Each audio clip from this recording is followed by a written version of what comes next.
Pensó que eran virus, tal vez una infección, o peor aún, locura, pero al pasarse los dedos por el cuero cabelludo, sintió que algo se movía. Pequeños bultos subían, latían, se extendían. Su corazón latía con fuerza mientras se miraba al espejo y veía su reflejo retorcerse de miedo. «Amara», gritó con la voz quebrada. La criada entró sobresaltada, agarrándose el delantal. «¿Qué ha pasado, señor?», preguntó. Él se señaló la cabeza, temblando. «Dígame que no estoy loca. Por favor, dígame que usted también los ve». Se acercó, vacilante, pero preocupada. Al principio, pensó que era un sarpullido, tal vez una alergia, pero entonces los vio. Los bultos no estaban quietos. Se movían. Algo se movió bajo la piel. Lento, vivo. Abrió los ojos de par en par. Se tambaleó hacia atrás, jadeando. La habitación se sentía más fría. La miró, desesperado por una respuesta. Pero Amara no podía hablar. Solo podía gritar porque lo que veía no eran insectos arrastrándose sobre él. Estaban arrastrándose dentro de él. La lámpara de araña parpadeaba mientras la luz de la mañana se filtraba a través de las cortinas. Permanecía inmóvil en el borde de su escritorio, con las manos enterradas en su cuero cabelludo, rodeado de fajos de billetes, relojes de oro y una caja de anillo de diamantes. Prueba de una vida bien vivida.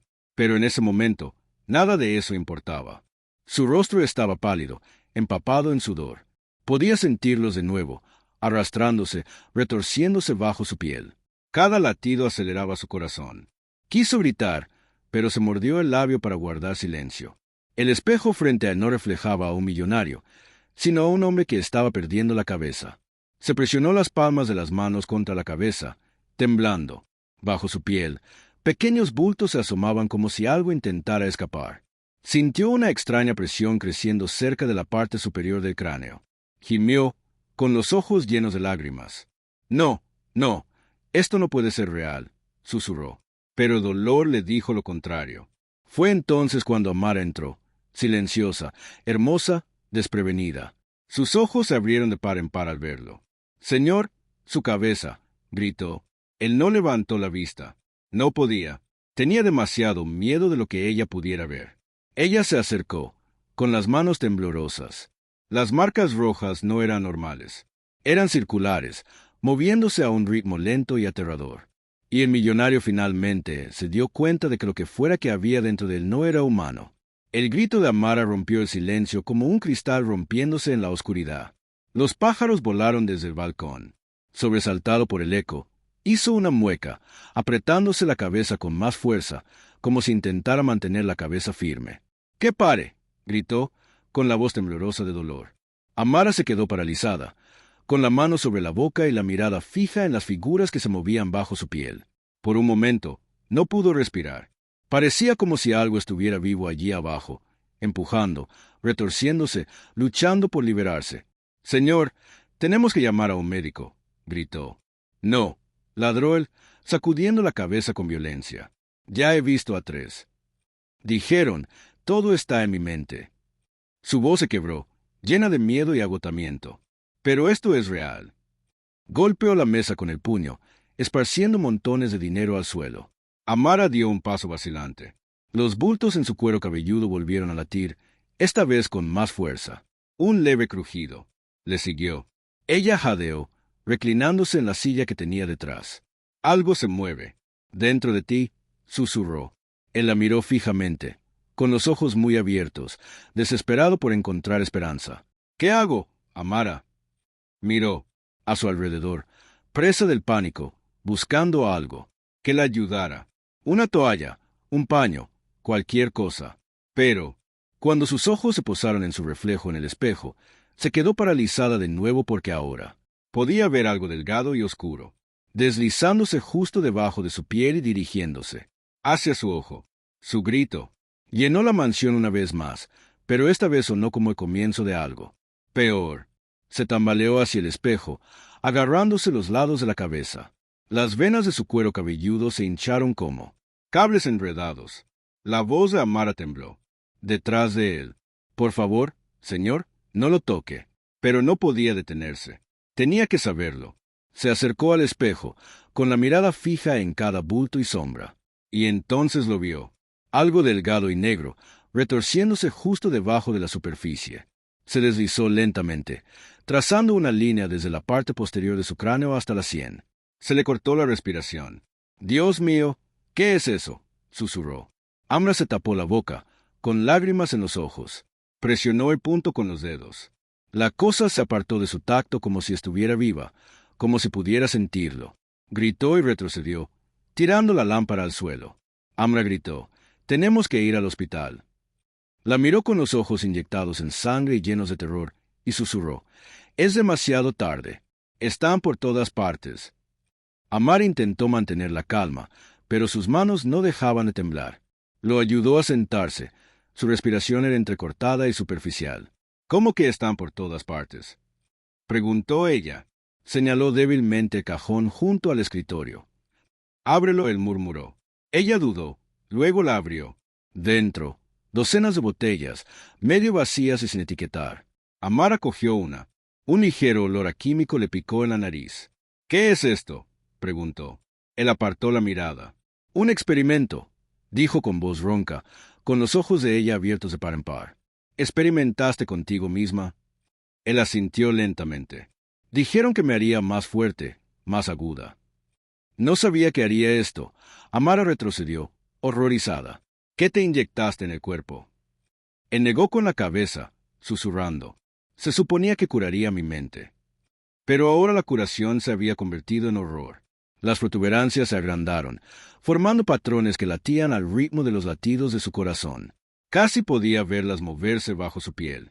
Viva, extendiéndose, Amara aferró su collar de cruz, rezando en voz baja. «Y». Entonces el millonario volvió a gritar, esta vez más fuerte que antes porque algo acababa de atravesarla. Superficie. Una gota de sangre rodó por su cuero cabelludo. Luego, otra. Amara jadeó, dando un paso adelante en estado de shock.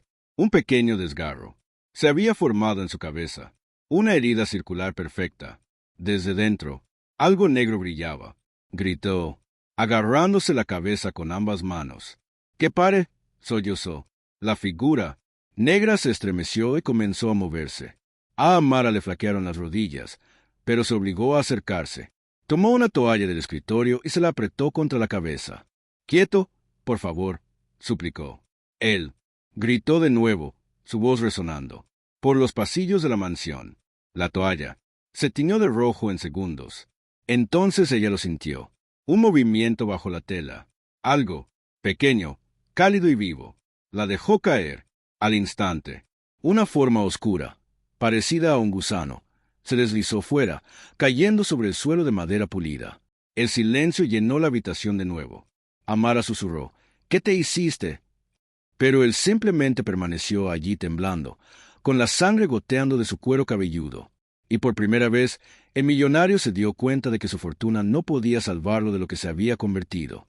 Amara retrocedió, con el corazón latiéndole con fuerza contra las costillas. La criatura negra permaneció quieta, inmóvil, brillando bajo la luz de la lámpara por un instante. Pensó que estaba muerta, pero entonces se movió lentamente, retorciéndose. Se enroscó, se desenroscó y comenzó a arrastrarse hacia el pie del millonario. Este jadeó y se tambaleó hacia atrás, aterrorizado. «¡Mátalo!», gritó. Amara agarró la lámpara del escritorio y la estrelló con fuerza. El cristal se rompió. Saltaron chispas. La criatura se retorció y chisporrotó bajo el calor. El olor a carne quemada llenó la habitación. Volvió a levantar la lámpara, temblando, llorando, y la golpeó de nuevo. Esta vez dejó de moverse. Durante un largo y sofocante segundo, reinó el silencio. Entonces, el millonario cayó de rodillas. «Gracias a Dios», susurró, temblando. Amara se dejó caer a su lado, agarrándose el pecho. «Se acabó», dijo en voz baja. Pero ambos se equivocaban, porque a mirar más de cerca, vio movimiento de nuevo. No en el suelo esta vez, sino bajo su cuello. Docenas de pequeños bultos palpitantes formándose a un ritmo perfecto. La pesadilla apenas había comenzado. La mansión, antes hermosa y majestuosa, ahora parecía una jaula. Cada rincón parecía estar vivo. Cada sombra parecía arrastrarse. Amara cerró las puertas con llave, cerrando todas las ventanas, aterrorizada por lo que pudiera salir. El millonario se sentó temblando en el sofá, murmurando para sí mismo. Se están multiplicando, susurró. Amomara no podía creer lo que oía o veía. Su piel se veía más fina, las venas más oscuras, latiendo más rápido que antes. Agarró su teléfono con manos temblorosas. Llamaré al hospital, dijo con firmeza. Pero antes de que pudiera marcar, sus manos se dispararon y la agarraron por la muñeca. No, gritó. Me encerrarán. No lo entiendes. Los ojos de Amra se llenaron de lágrimas. No me importa tu orgullo. Te estás muriendo. Se apartó, temblando, con el sudor goteando de su frente. Miró a su alrededor. El dinero esparcido, la lámpara rota y el suelo manchado de sangre. Todo su lujo no significaba nada ahora. Amara, dijo débilmente, si muero, prométeme que quemarás esta casa. Se le encogió el corazón. No bromeaba. Algo en su interior susurró. Tal vez esa era la única manera, porque las paredes mismas parecían respirar. Las horas pasaron como años. Amara intentó ayudar, pero la situación se estaba volviendo desesperada. Se había desplomado en la cama, con el cuerpo retorciéndose con cada latido. Las heridas de su cabeza se habían oscurecido, casi negras, y desde ellas se veía un leve movimiento. Pequeñas formas presionaban contra la superficie, empujando, intentando escapar. Le cubrió la cabeza con una toalla, rezando para que se detuviera. Pero cuando la retiró momentos después, las formas se habían multiplicado. «Dios mío», susurró. Él abrió los ojos. Rojos, vidriosos, desenfocados. «Ahora los llevo en la sangre», dijo con voz áspera. Amara retrocedió un paso, negando con la cabeza. «No, no, no», gritó. Él gimió, agarrándose el pecho, venas negras le recorrían los brazos, ramificándose como raíces. «Por favor», suplicó, «no dejes que me lleven». Corrió al cajón y cogió alcohol y un encendedor. Su mente corría. Tenía que detenerlo de alguna manera. Pero antes de poder actuar, su cuerpo se arqueó de dolor, y desde su cuero cabelludo, pequeños agujeros comenzaron a abrirse de nuevo. Amara gritó porque esta vez, pequeñas criaturas negras y vivas se deslizaron de las heridas. Una tras otra, se retorcían por las sábanas, brillando bajo la tenue luz. Amara se quedó sin aliento. Se tambaleó hacia atrás, con el corazón latiendo violentamente. El millonario seguía consciente, con los ojos abiertos de horror. «Quítamelos de encima», gritó, agitándose. Pero por mucho que se sacudiera, seguían saliendo. Su piel se ondulaba como agua hirviendo, y cada ola liberaba más. Amara corrió al escritorio, agarró el encendedor y lo encendió. Le temblaban las manos mientras susurraba una oración. Luego lo arrojó. Las llamas estallaron, extendiéndose por el suelo. Las criaturas chillaron, enroscándose y ennegreciéndose en el fuego. El millonario gritó, con dolor y miedo mezclándose en un último grito. El olor a carne quemada llenó el aire. Amara se cubrió la cara, con lágrimas corriendo. El fuego se extendió rápidamente, alcanzando las cortinas, los libros, la alfombra. La mansión comenzó a brillar con una inquietante luz naranja. La voz del millonario se debilitó. Luego, silencio. Amara cayó de rodillas, sollozando. La pesadilla finalmente había terminado. O eso creía. Afuera, llegaron los camiones de bomberos. Las sirenas perforaron la noche. El humo se elevaba desde la mansión, tiñendo el cielo de rojo. Amara fue sacada, tosiendo y llorando, su rostro cubierto de ceniza. Ella repetía, tenía que hacerlo. Los paramédicos intentaron calmarla, pero su mirada seguía fija en las ventanas en llamas. Dentro de ese infierno yacía todo, la fortuna, el hombre y los monstruos. Horas después, cuando las llamas finalmente se extinguieron, los investigadores entraron. Encontraron el cuerpo de millonario cerca de su escritorio, o lo que quedaba de él. Su cabeza estaba quemada hasta quedar irreconocible, pero a su alrededor el suelo estaba cubierto de una extraña ceniza negra, pequeños patrones circulares como nidos. Un investigador se acercó, confundido. Cepilló la ceniza suavemente y luego se quedó paralizado porque algo se movió debajo. Un leve sonido húmedo. Se tambaleó hacia atrás. Pálido como la muerte, el capitán gritó, «¡Todos afuera!». Pero antes de que pudieran correr, la ceniza se movió de nuevo, cobrando vida. Omar observaba desde la distancia, temblando, con el corazón apesadumbrado por la culpa. Ella había intentado salvarlo, pero algunas cosas no se pueden salvar. Algunas cosas nacen de la codicia misma. El millonario pensó que el dinero podía comprarle control sobre la vida, sobre la muerte, incluso sobre su propio cuerpo. Pero cuando se altera la naturaleza, ésta siempre se venga. Ninguna cantidad de oro puede curar un alma envenenada. Ninguna ciencia puede deshacer el pecado de la arrogancia. Él anhelaba la perfección y se convirtió en el anfitrión de su propia destrucción. Y Amar aprendió algo esa noche que nunca olvidaría: que los monstruos no siempre nacen en la oscuridad. A veces son creados por manos humanas. Abandonó ese lugar para siempre, llevando el recuerdo en silencio. Pero cada vez que cerraba los ojos, aún podía ver esas sombras moviéndose bajo su piel, hasta que escuchó su voz pidiendo ayuda, que aún olía. El fuego que intentó borrar lo que nunca debió haber existido. El mundo lo llamó una tragedia, pero para Mara fue una advertencia, porque algunas pesadillas no vienen de afuera.